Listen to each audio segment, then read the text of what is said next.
Hello everyone, admission crash কোর্সে সবাইকে স্বাগতম।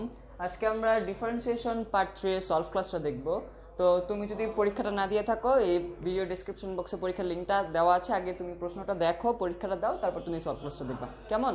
ওকে, তাহলে শুরু করি।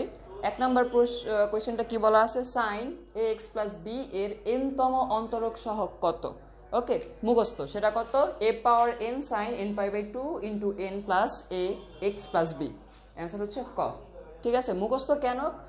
তোমাকে কতগুলো এনতম অন্তরক সহগ মুখস্থ করতে হবে, যেমন সাইন, কস, তারপর এক্স পাওয়ার এন, 1/x, এগুলো যদি মুখস্থ রাখো তাহলে তোমার জন্য জিনিসটা সুবিধাজনক হবে। কেন? কারণ তুমি কিন্তু যে ডেরিভেটিভ করে করে বের করতে পারবা, 2-3 বার ডেরিভেটিভ করে তারপর ফর্মেটটা বের করতে হয়, তো ওইভাবে তোমার সময় বেশি লাগবে। তুমি যদি এটা মুখস্থ রাখতে পারো, তোমার জন্য সময়টা সেভ হবে, মার্কসও পেয়ে গেলা, সময়ও সেভ, সময়টা অন্য কোনো জায়গায় তুমি কাজে লাগাতে পারবে। ওকে, তো এই জন্য মুখস্থ। অ্যান্সার হচ্ছে ক। ওকে, পরের প্রশ্নটাতে চলে যাই। কি বলা আছে, y is equals to x plus 1 divide by x হলে নিচের কোনটি সঠিক? ওকে, আচ্ছা, তাহলে আমরা এটা একটু করি। 2 নাম্বারটা কি বলা আছে, y is equals to x plus 1/x। আচ্ছা, এটাকে আমি লিখতে পারি না y is equals to 1 plus 1/x, separate করে দিছি। 1/x ও লিখবো না, এটাকে লিখবো x পাওয়ার -1। ওকে, এখন এটাকে ডেরিভেটিভ করি। দেখো, প্রথমবার যদি ডেরিভেটিভ করি dy dx, কি হবে? 1 কে x এর সাথে ডেরিভেটিভ করলে 0, আর x পাওয়ার -1, x পাওয়ার n, কি হবে? n x পাওয়ার n -1, তাহলে -1 আলটিমেটলি -2 হয়ে যাবে। ওকে, আচ্ছা, তাহলে দেখি তো এটা কি আমাদের আছে অপশনে। অপশনে এই যে দেখো, অপশনের সাথে এটা মিলে নেই, তাহলে এটাকে আবার ডেরিভেটিভ করি, কারণ দুইবার ডেরিভেটিভ তো অপশনে আছে। তাহলে আবার ডেরিভেটিভ করলে কি পাবো? d2y dx স্কয়ার ইকুয়াল -1 তো থাকবেই, ঘাট থেকে -2 নামবে, x পাওয়ার -3 হবে। ওকে, আবার x পাওয়ার n। ঠিক আছে, তাহলে এটাকে আমরা একটু সিম্পলিফাই করি। -1 -2 ইন্টু কি হবে? 2 হয়ে যাবে, ইন্টু এটাকে লেখা যাবে 1/x³। সেটা আমার কি? এটা হচ্ছে আমাদের d2y dx স্কয়ার। যদি x কিউবটাকে এই পাশে নিয়ে আসি তাহলে কি হচ্ছে? Ultimately x³ into d2y dx square equal 2। দেখি তো এটা আমাদের অপশন আছে কিনা। x³ ইন্টু এই যে, হ্যাঁ, 3 নাম্বারটা, তাহলে আমাদের অ্যান্সার হচ্ছে 3। ওকে, তাহলে আমরা পরের প্রশ্নে চলে যাই। পরের প্রশ্নটা কি বলছে? 3 নাম্বারটা, y is equals to sin inverse x whole square হলে 1 - x square y2 - x y1 এর মান কত? ওকে, আচ্ছা, যা দেওয়া আছে তা আমরা লিখি। 3 নাম্বারটা কি দেওয়া আছে? y is equals to sin inverse x whole square. Okay, আচ্ছা, তাহলে যদি আমরা প্রথমবার ডেরিভেটিভ করি তাহলে এটাকে কি লেখা যাবে? y1 যে কথা, dy বাই dx একই কথা। ওকে, তাহলে প্রথমবার ডেরিভেটিভ করলে কি পাবো? 2 sin inverse x into 1/√1 - x square. Chain rule, ফার্স্টে হচ্ছে পাওয়ার n, x power n into x power n -1, ভিতরেরটাকে আবার করতে হবে 1/√1 - x স্কয়ার। ওকে, আচ্ছা, তো এটাকে আমরা একটু সিম্পলিফাই করি, তারপর আবার করব। যদি আমি স্কয়ার করি কি পাবো? y1 square equals to 4 sin inverse x whole square divided by 1 - x square, square করছি। ওকে, আচ্ছা, এখন এটা যদি এই পাশে নিয়ে আসি তাহলে কি হবে? 1 - x square into y1 square equals to 4, এই যে sin inverse x whole square, এটাকে আমি y বলতে পারি না, তাহলে এটা কি হবে? 4y।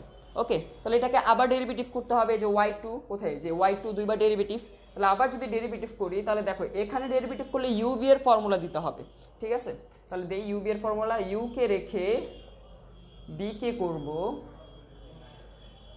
প্লাস আবার v কে রেখে u কে করতে হবে, ddx অফ 1 - x স্কয়ার। ওকে, আর এই পাশে কি হবে? ডেরিভেটিভ করলে y41 হবে। কিভাবে? ওই dy dx, এটাকে আমরা y লিখতে পারি। ওকে, তাহলে দেখো, যদি এই পাশে ডেরিভেটিভ করি 1 - x স্কয়ার ইন্টু এটাকে ডেরিভেটিভ করলে কি হবে? 2y1 ইন্টু y2 না? দেখছো, এই যে 2y1 আবার করতে হবে, কারণ এটাও তো একটা চলক। ওকে, তাহলে ওটা করলে হবে y2 প্লাস y1 স্কয়ার, এটাকে ডেরিভেটিভ করলে কি হবে? 1 কে ডেরিভেটিভ করলে 0 - x স্কয়ার, ডেরিভেটিভ করলে -2x ইকুয়ালস টু 4y1। ওকে, এখন তুমি যদি এটাকে 2y দিয়ে ভাগ করো তাহলে দেখো তো কি হয়। এখানে 2y দিয়ে যদি ভাগ করো হয় 1 - x স্কয়ার y2, যদি এটাকে 2y দিয়ে ভাগ করো তাহলে কি থাকতেছে প্লাসে মাইনাসে মাইনাস, এখানে থাকতেছে xy1 2y দিয়ে ভাগ করলে, আর এটাকে 2y দিয়ে ভাগ করলে 2, তার মানে এটার ভ্যালু কত আসছে 2। তাহলে আমাদের অ্যান্সার কোনটা হবে? অ্যান্সার হবে খ। ওকে, আচ্ছা তাহলে আমরা পরের প্রশ্নে চলে যাই। ঠিক আছে, 4 নম্বর প্রশ্নটা। 4 নম্বরের প্রশ্নটা কি বলছে? y is equals to 1/x হয় তবে y এর 20তম অন্তরীকরণ কত?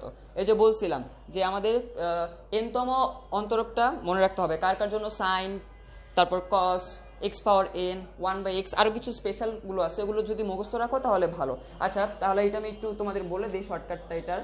সেটা হচ্ছে যদি y is equals to x 1/x হয় তখন y nটা কি হয়? nতম অন্তরক সহগ, সেটা হয় -1 to the power n n factorial divided by x power n plus 1। Okay, এটাকে আলটিমেটলি একবার, দুইবার, তিনবার অন্তরীকরণ করলে এই ফরম্যাটটা আলটিমেটলি ধরা যায়। ঠিক আছে, তো ওইভাবে সময় বেশি লাগবে, তুমি যদি এটা মনে রাখতে পারো তাহলে তোমার জন্য ইজি হবে। তাহলে দেখো আমাকে কি বলছে, দেওয়া আছে কি y = 1/x, কততম অন্তরক সহগ বের করতে বলছে বা কততম অন্তরীকরণ করতে বলছে? 20তম। তার মানে কত? n এর ভ্যালু হচ্ছে 20, তাহলে আমাদের y20টা কি আসতেছে? -1 power 20 factorial divided by x power 20 plus 1, -1 power 20 কত হবে? +1 হয়ে যাবে, -1 এর পাওয়ার জোর। তাহলে এখানে কি হবে? 20 ফ্যাক্টোরিয়াল ডিভাইড বাই x পাওয়ার 21। তাহলে আমাদের অ্যান্সার কোনটা? অ্যান্সার হচ্ছে খ। ওকে, তাহলে আমরা পরের প্রশ্নে চলে যাই, 5 নম্বর প্রবলেমটা। আচ্ছা, 5 নম্বর প্রবলেমটা কি বলছে যে y = 3x² যদি এত সমীকরণের সমাধান হয় তবে k এর মান কত? আচ্ছা, তো একটা সমীকরণ দেওয়া আছে, এটাকে বলা হয় ডিফারেনশিয়াল ইকুয়েশন। ওকে, তো একটা ডিফারেনশিয়াল ইকুয়েশন দেওয়া আছে আর একটা সলিউশনও দেওয়া আছে, y = 3x²। তো এখান থেকে আমাদের k এর ভ্যালু বের করতে বলছে। আচ্ছা, আমরা একটু সমীকরণটা ভালোভাবে খেয়াল করি তো। এই যে এখানে দেখো কি আছে y2 মানে কি? দুইবার অন্তরীকরণ। এখানে দেখো কি আছে y1 মানে কি? একবার অন্তরীকরণ। তাহলে আমরা এটা আগে বের করি। আচ্ছা, y = কি দেওয়া আছে? y = দেওয়া আছে 3x²। তাহলে y1টা কি হবে? y1টা হবে 6x, একবার অন্তরীকরণ। y2টা কি হবে? y2টা হবে 6, দুইবার অন্তরীকরণ। এখন আমরা এখানে একটু বসাই, দেখো সমীকরণটা কি দেওয়া আছে? 2x² y2 plus 5xy1 plus ky = 0 বসাও। y2 এর ভ্যালু আমরা কি পাইছি? 6, তার মানে 6 বসালে কি হবে? 12x² প্লাস y1 এর ভ্যালু কত পাইছি? 6x, আর এখানে আছে 5x, গুণ করলে কি হবে? 30x² plus k into y, y এর ভ্যালু কি? 3x², ভ্যালু বসালে কি হবে? 3x² into k = 0। তাহলে আলটিমেটলি দেখো এখান থেকে 3x² ইন্টু k সমান কি লিখতে পারতেছি? -42x², x² কাটা, k সমান কি লেখা যাচ্ছে? -42 ডিভাইড বাই 3, কাটাকাটি করলে কত হবে? 14, -14। তাহলে আমাদের k এর ভ্যালু হচ্ছে -14। অ্যান্সার কোনটা? অ্যান্সার হচ্ছে 4 নম্বরটা। ওকে, আচ্ছা তাহলে পরের প্রশ্ন 6 নম্বরটা কি বলছে? k এর কোন মানের জন্য y সমান k into x - 1 into x plus 2 বক্ররেখা x সমান 1 বিন্দুতে স্পর্শক x অক্ষের সাথে 60 ডিগ্রি কোণ উৎপন্ন করে। আচ্ছা, অনেক বড় একটা প্রশ্ন, সমস্যা নেই, আমরা আস্তে আস্তে করি। 6 নম্বরটা ফার্স্টে কি বলছে? y = k into x - 1 into x - 2। ওকে, এটা বলছে। তাহলে আমরা আগে x প্লাস 2, তাহলে আগে আমরা এক কাজ করি, এই দুটাকে গুণ করি। গুণ করলে কি হবে? x² plus 2x minus x minus 1, ultimately কি হয়? k into x² plus x minus 1, এটা আসে। এটা কি আসতেছে? y আসতেছে। আচ্ছা, যেহেতু আমাকে বলছে স্পর্শক, তাহলে আমাকে কি করতে হবে? অবশ্যই এটা ঢালটা বের করতে হবে, স্পর্শকের ঢাল। তাহলে আমরা এটাকে ডেরিভেটিভ করি। আমরা জানি কি ডেরিভেটিভ করলে আমরা কি পাই? ঢাল পাই। তাহলে আমরা করি ডেরিভেটিভ, dy dxটা কি হবে? k তো কনস্ট্যান্ট, তাহলে ভিতরটাকে ডেরিভেটিভ করলে হবে 2x প্লাস 1। ওকে, আচ্ছা 2x প্লাস 1। এখন আমাদের কোন বিন্দুর জন্য বলা আছে? এই যে x সমান 1, দেখছো? তাহলে আমরা x সমান 1 এর জন্য ঢালটা বের করি, dy dx at x = 1। তাহলে x = 1 এর জন্য কি হবে? k ইন্টু 2 ইন্টু 1 প্লাস 1, তাহলে আলটিমেটলি কত আসতেছে? 3k। ওকে, তার মানে x সমান 1 বিন্দুতে আমাদের স্পর্শকের ঢালটা কত আসছে 3k। আর এখানে আমাদের কি বলছে যে স্পর্শকটা x অক্ষের সাথে 60 ডিগ্রি কোণ উৎপন্ন করে। তাহলে আমরা শর্ত মতে বা প্রশ্ন মতে কি বলতে পারি, প্রশ্ন মতে বলতে পারতেছি যে এই ঢালটা 3k টা কি হবে tan 60। ওকে, তাহলে 3k ইকুয়াল tan 60 এর ভ্যালু হচ্ছে √3, k ইকুয়াল √3/3, আলটিমেটলি কাটাকাটি করলে 1/√3। তাহলে আমাদের k এর ভ্যালু কত, k এর ভ্যালু হচ্ছে 1/√3। অ্যান্সার হচ্ছে ক। ওকে, আচ্ছা এর পরের প্রশ্ন 7 নম্বরটা কি বলছে প্রশ্নটা, যে একটি গোলকের ব্যাসার্ধের বৃদ্ধির হার এর পৃষ্ঠতলের ক্ষেত্রফলের বৃদ্ধির হার সংখ্যাসূচকভাবে সমান হলে গোলকটির ব্যাসার্ধের মান কত। ওকে, আচ্ছা কি দেওয়া আছে যে গোলকের পৃষ্ঠতলের ক্ষেত্রফল, তো ক্ষেত্রফলকে আমরা নর্মালি এ দিয়ে প্রকাশ করি। তাহলে ক্ষেত্রফল বৃদ্ধির হার, পৃষ্ঠতলের ক্ষেত্রফল বৃদ্ধির হার আর গোলকের ব্যাসার্ধের বৃদ্ধির হার dr dt, এই দুইটা সংখ্যাসূচকভাবে সমান, তার মানে এই দুটোর ভ্যালু হচ্ছে সমান। ওকে, dA dt সমান dr dt, এটা বলা আছে। এখান থেকে আমাদের কি বের করতে বলছে, যে গোলকের ব্যাসার্ধের মান কত। ওকে, আচ্ছা এখন দেখো গোলকের পৃষ্ঠতলের ক্ষেত্রফলের ফর্মুলা আমরা কি জানি, সেটা হচ্ছে কি a = 4πr², গোলকের পৃষ্ঠতলের ক্ষেত্রফল। ওকে, আচ্ছা তাহলে এখন যদি আমরা t এর সাপেক্ষে উভয় পক্ষে ডেরিভেটিভ করি তাহলে কি হবে, dA dt ইকুয়াল 4π আর কে ডেরিভেটিভ, r² কে ডেরিভেটিভ করলে কি হবে 2r ইনটু আবার কি লিখতে হবে dr dt। ওকে, ডেরিভেটিভ করলাম, তাহলে দেখো আলটিমেটলি এটার ভ্যালু আর এটার ভ্যালু তো সমান, তাহলে এটা আমরা কাটতে পারি না। তাহলে কি থাকতেছে 1 = 8πr, তো এখান থেকে আমাদের r এর ভ্যালুটা কি আসতেছে 1/8π। তাহলে আমাদের অ্যান্সার কোনটা, অ্যান্সার হচ্ছে 4, 1/8π।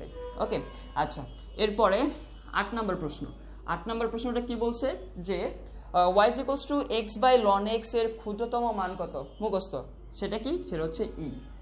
ওকে, তো দেখবা যে যেই প্রশ্নগুলো বা বোর্ডে বেশি আসছে ওগুলোর অ্যান্সার মুখস্থ করার ট্রাই করবা। ওকে, বা মনে রাখার চেষ্টা করবা, তাহলে এটা তোমার জন্য সুবিধা হবে। এই অঙ্কটা কিন্তু বোর্ডে আস্তে আস্তে পচায় ফেলছে, ঠিক আছে। আর এটা তোমরা একাডেমিক লেভেলে করে আসছো, দেখে আসছো যে কত বড়, তো এত ঝামেলা দরকার নেই, তুমি জাস্ট অ্যান্সারটা যদি মেমোরাইজ করতে পারো তাহলে তোমার জন্য সুবিধা। তো এই যে y = x/ln x এর ক্ষুদ্রতম মান হচ্ছে e। আরেকটা এরকম অঙ্ক ছিল, সেটা কি, আরেকটা ছিল y = ln x/x এর সর্বোচ্চ মান, এর সর্বোচ্চ মানটা কি হয়, এর সর্বোচ্চ মান সেটা হয় কত 1/e। ওকে, তো এগুলো যদি মনে রাখো তাহলে তোমার জন্য সুবিধা হবে। আচ্ছা এরপরের প্রশ্ন চলে যাই 9 নাম্বারটা কি বলছে, y = x² ইনটু 1 - x এর সর্বোচ্চ মান কত। ওকে, তাহলে এটা আমরা বের করি। তো কি দেওয়া আছে, y = x² ইনটু 1 - x, ঠিক আছে। তাহলে যদি গুণ করি x² - x³, ঠিক আছে। তো সর্বোচ্চ বা সর্বনিম্ন মান বের করার জন্য আমাদের ফার্স্টে কি করতে হবে, dy dx = 0, এখান থেকে x এর ভ্যালুটা বের করতে হবে। সর্বোচ্চ বা সর্বনিম্ন মানের জন্য আমাদের কি হয়, dy dx = 0 হয়। তাহলে আমরা ডেরিভেটিভ করলে এখানে কি পাচ্ছি, 2x - 3x² = 0। যদি আমরা একটা x দিয়ে ভাগ করে দিই তাহলে 2 - 3x = 0, এখান থেকে আমাদের x এর ভ্যালু কি আসতেছে 2/3, ঠিক আছে। তাহলে দেখো x এর ভ্যালু 2/3 চলে আসছে, x এর ভ্যালু কিন্তু একটাই চলে আসছে 2/3, ঠিক আছে।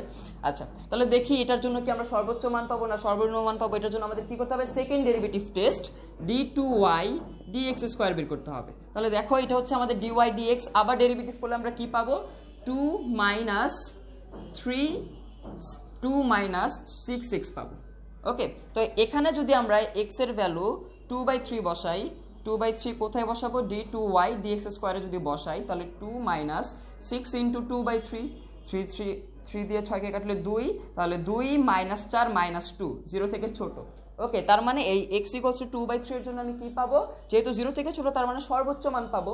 তাহলে সর্বোচ্চ মানটা কিভাবে বের করতে হবে, মেইন ফাংশনে আমাদের ভ্যালুটা বসাতে হবে। তাহলে মেইন ফাংশনে যদি বসাই y = x² 1 - x এখানে বসাও, তাহলে 2/3 হোল স্কয়ার ইনটু 1 - 2/3, 1 - 2/3 কত আসে 1/3, তাহলে 4/9 ইনটু 1/3 আলটিমেটলি কত আসতেছে 4/27। তাহলে এই ফাংশনের সর্বোচ্চ মান কত 4/27, অ্যান্সার হচ্ছে 3 নাম্বারটা। ওকে, তাহলে এখন আমরা বোর্ডটা পরিষ্কার করব, করে পরের প্রশ্নগুলো দেখব। ওকে, তাহলে এখন আমরা 10 নম্বর প্রবলেমটা দেখি কি বলছে। f of x equals to x minus 1 by x, যেখানে বলা আছে x এর ভ্যালু 0 থেকে বড়, ফাংশনটির ক্ষেত্রে কোনটি সত্য?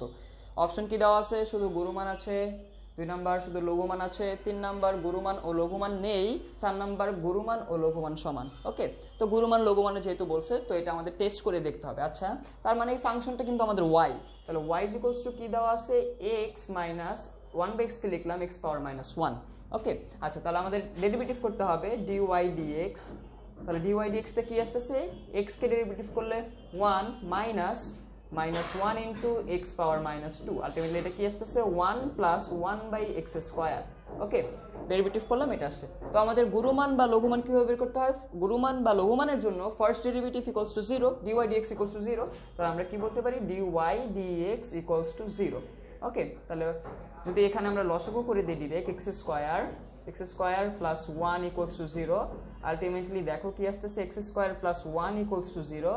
এখান থেকে আমরা x এর ভ্যালু কি পাচ্ছি? এখান থেকে লিখতে পারি x স্কোয়ার ইকুয়ালস টু -1। এই যে দেখো ঝামেলাটা হচ্ছে এখানে। কিভাবে ঝামেলা? দেখো, তোমাকে বলে দিছে x এর ভ্যালু 0 থেকে বড় হবে, তো x এর ভ্যালু তুমি 0 থেকে বড় যাই বসাও, তার স্কোয়ার কি কখনো নেগেটিভ 1 আসবে? আলটিমেটলি x এর কোনো বাস্তব মানের জন্য কিন্তু এই সমীকরণ সত্য হয় না। এখান থেকে কিন্তু আমরা x এর কোনো বাস্তব মান পাবো না, তার কারণে এই ফাংশনের জন্য গুরুমান ও লঘুমান নেই। কেন? আমরা ফার্স্ট ডেরিভেটিভ ইকুয়ালস টু 0 ধরে x এর কোনো বাস্তব মান পাচ্ছি না। ওকে, তাহলে এই ফাংশনে গুরুমান ও লঘুমান নেই। ঠিক আছে, আচ্ছা, আমরা পরের প্রশ্নে চলে যাই। 11 নাম্বারটা কি বলছে? গোলাকার বুদবুদের আয়তন বৃদ্ধির হার ব্যাসার্ধ বৃদ্ধি হারের কত গুণ? ওকে, আচ্ছা, তো গোলাকার বুদবুদ বলছে, তো গোলাকারের জন্য আয়তনের ফর্মুলা কি?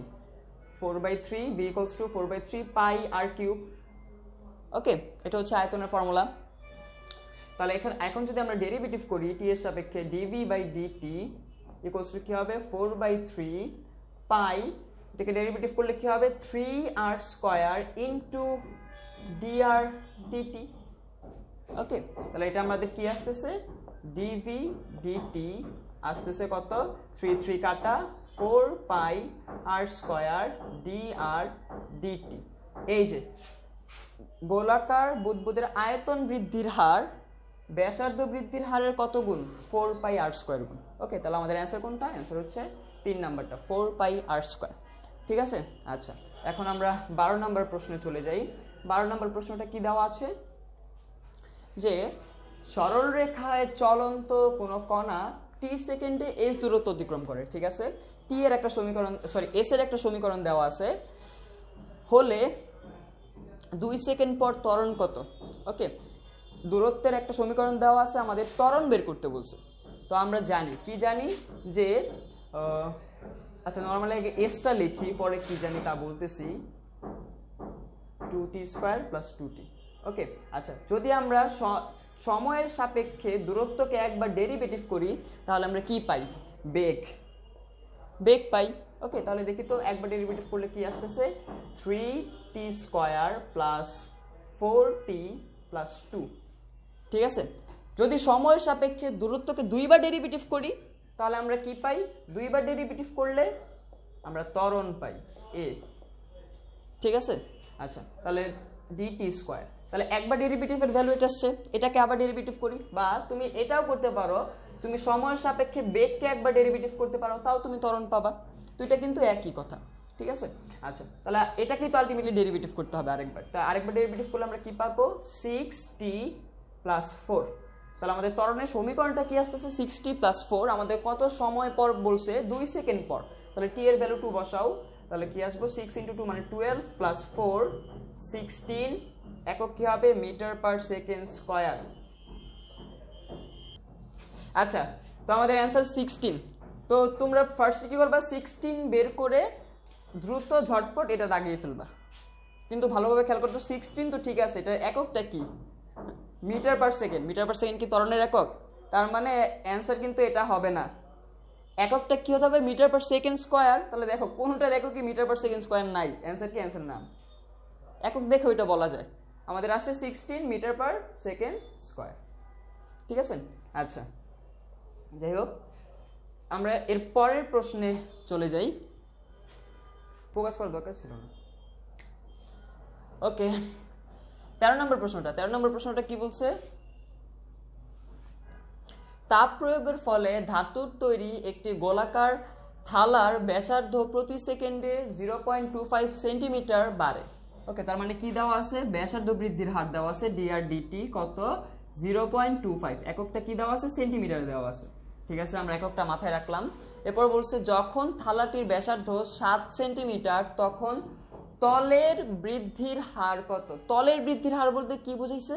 তলের ক্ষেত্রফলের বৃদ্ধির হার। তলটা তো অবশ্যই একটা ক্ষেত্রফল। ওকে, আচ্ছা, তাহলে আমাদের ক্ষেত্রফল বৃদ্ধির হার বের করতে বলছে। তো আমাদের বের করতে বলছে কি dA dt equals to what? Okay, তো আমরা যেহেতু বলছে গোলাকার থালা, তাহলে আমরা ক্ষেত্রফলের ফর্মুলা কি জানি? গোলাকার বলছে না, বৃত্তাকার বলছে। গোলাকার বললে ক্ষেত্রফল কি হতো? 4πr², যেহেতু বৃত্তাকার বলছে πr²। ওকে, আচ্ছা, তাহলে πr²।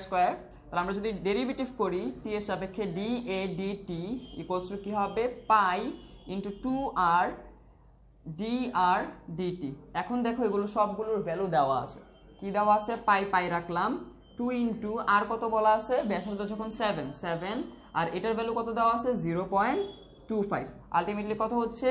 14 পাই ইন্টু 0.25 কে কি লেখা যায়? 1/4 ইন্টু দিয়ে দিলাম এটা 1/4। ওকে, তাহলে দেখো কাটাকাটি করলে কি আসতেছে? 7π/2। এককটা কি হবে? এককটা হবে সেন্টিমিটার স্কয়ার। ওকে, সেন্টিমিটার স্কয়ার বৃদ্ধির হার কত? সেন্টিমিটার স্কয়ার হবে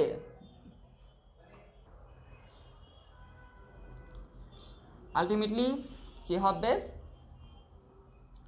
এককটা হবে এটা সেন্টিমিটার স্কয়ার পার সেকেন্ড।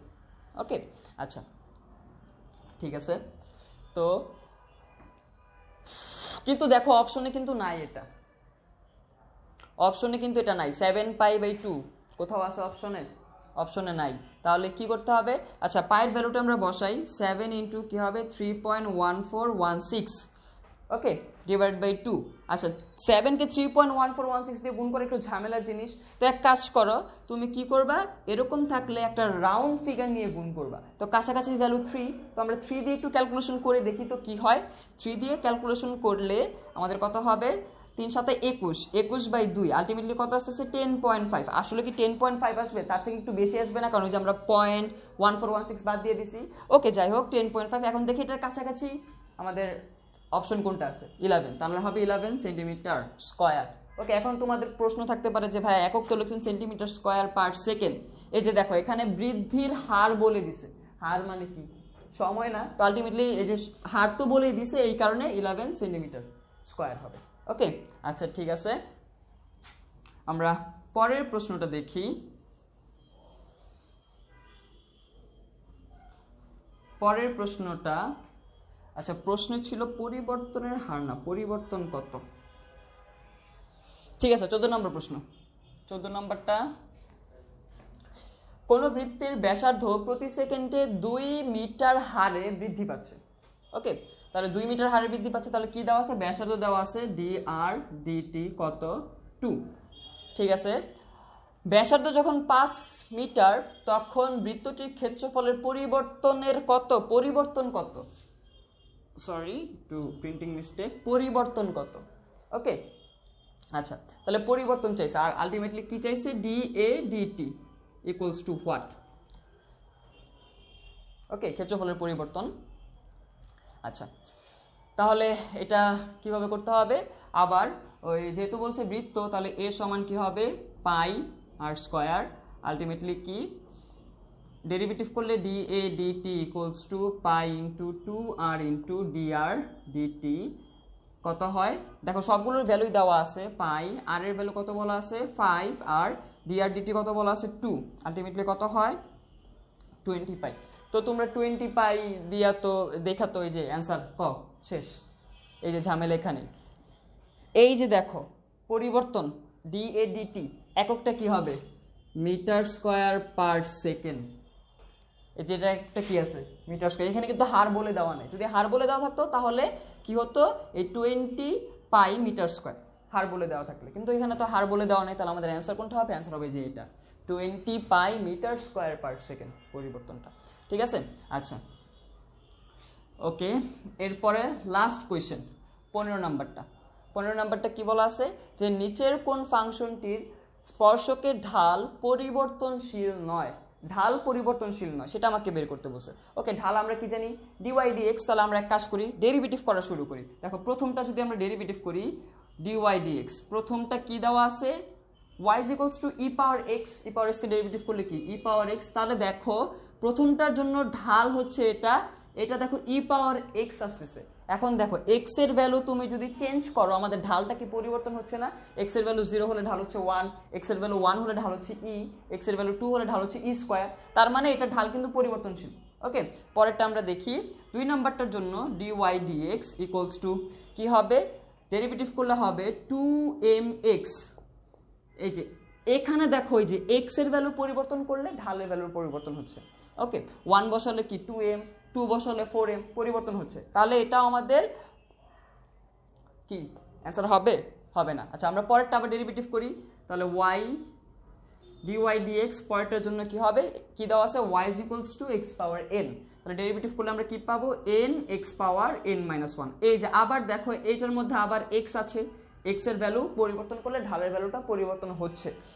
এখন আসে লাস্ট, তিনটার জন্য পরিবর্তন হচ্ছে, তাহলে অ্যান্সার হবে লাস্টেরটা। তো আমরা তাও একটু দেখি। দেখো লাস্টেরটা কি বলা আছে? y is equals to e power ln x। e power ln কি হবে? 1। তার মানে আসলে ফাংশনটা কি? y is equals to x। ওকে, এই যে e পাওয়ার ln কি হয়ে যায়? ভ্যালু 1 হয়ে যায়, y is equals to x।